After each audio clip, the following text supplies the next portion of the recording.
şirin yuxulardan dönüp şıltaq keçib qıza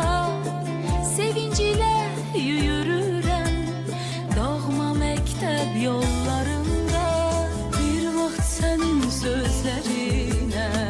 gizli gülərdik biz deyəndə ki vaxt gələcək bu günləri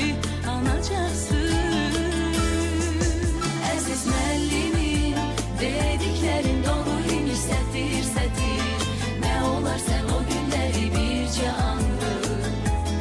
geri gətir əziz müəllimim dediklərin doğru imiş sətir nə olar sən o günləri bircə anlıq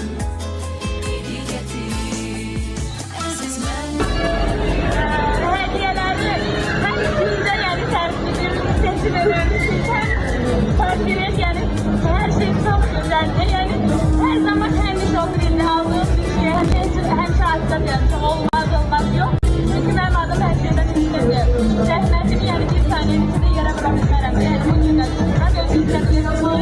şahların eline sebebi olarak takip edileceğim ama yine bir teslim gerektiği yok